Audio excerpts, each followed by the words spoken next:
Welcome to this Zentangle Quickie. My name is Heather Hartwick Gladden.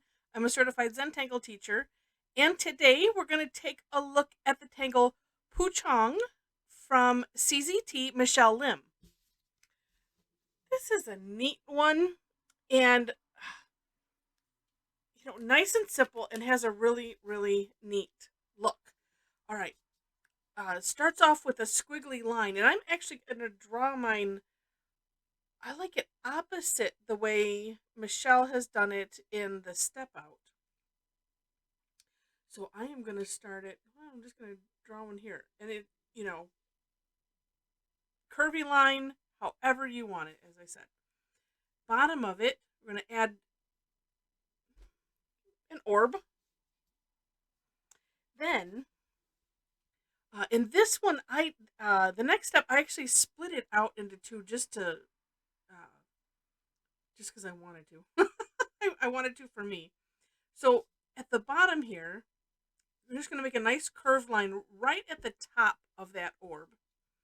And then this is going to be a triangle. And so however you decide you want to do it is fine. I know on Michelle's, they're a little bit longer. And what I know what my problem is because I made this pretty wide. Let's make one a little bit not so wide.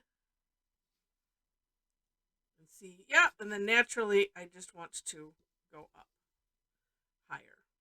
So you can play with this and have just as much fun as you want to have. And what I like about it is having the line being curvy and then have this follow the curve. It's just fun.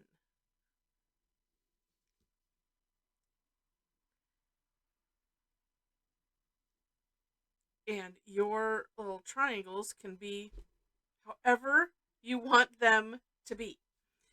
And let's see, we might as well we'll finish this off. There we go. Okay.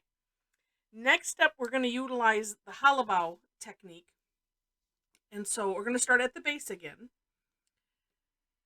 And we're going to draw a curved line from the two bottom ends of the triangle. And we're going to go behind this orb.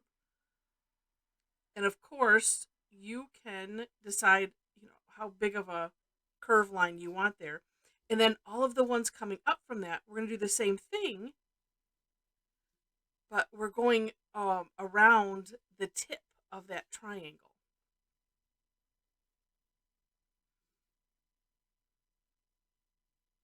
So it's up to you how how big of a curve you want. Just depends on what you did and what you feel like doing.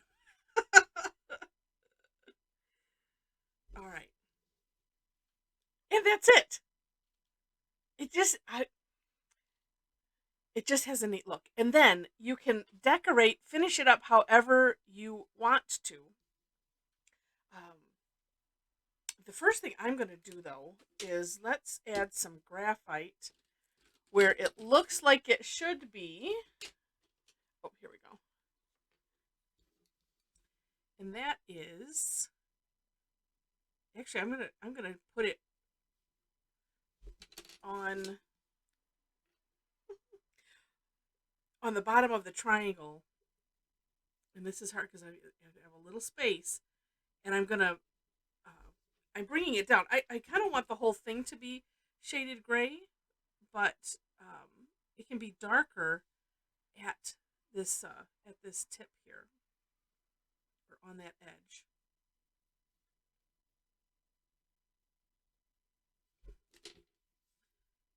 And because mine is small, I have to be careful because I don't want it to go out the other side.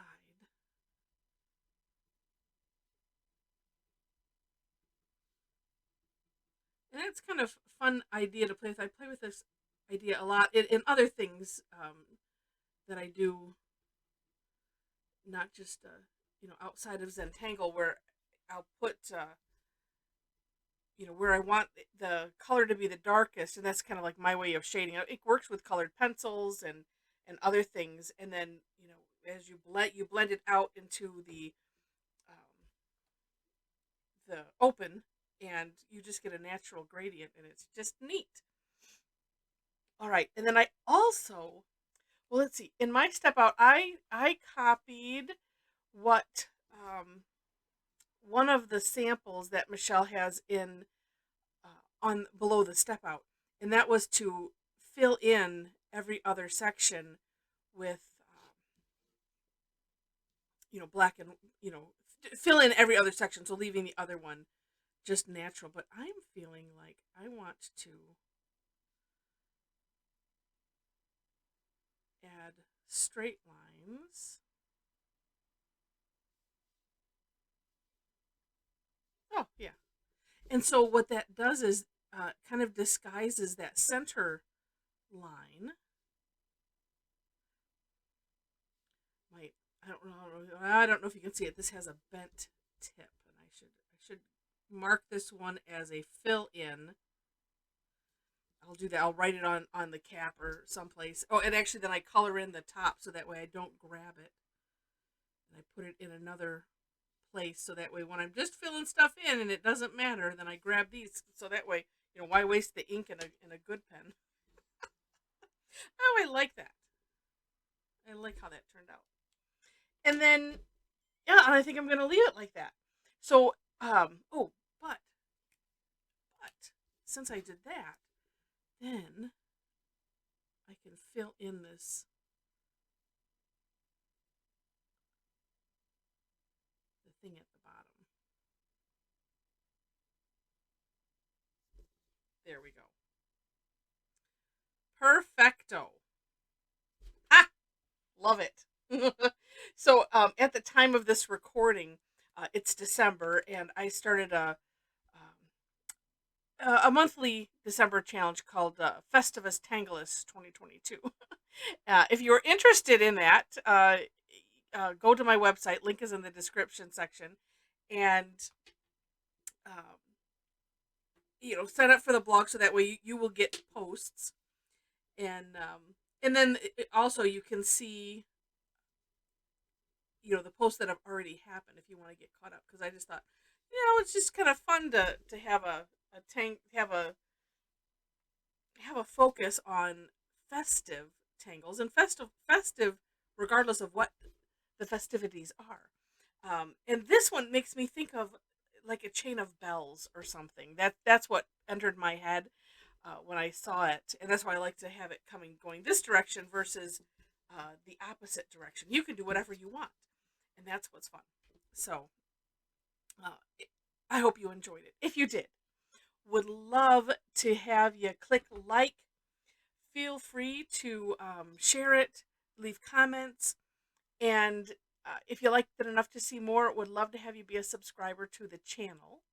In the description section, I do have links to step outs. I always do my own version, and then I link to the originator of the tangle. I put for more inspiration because that's exactly what it's there for. So that way you can take a look at that. Below that, again, link to my website. You'll find information on classes. I do, by the way, teach almost twice weekly. A lot of them are free. I do have some that are paid, so I can continue to do the free ones. And let's see, what else is on there? Oh, we would love to have you join us. It's a lot of fun. Also, if you happen to be on Facebook and want to join in on the fun that we have there with our Tangle Addicts community, would love to have you to join.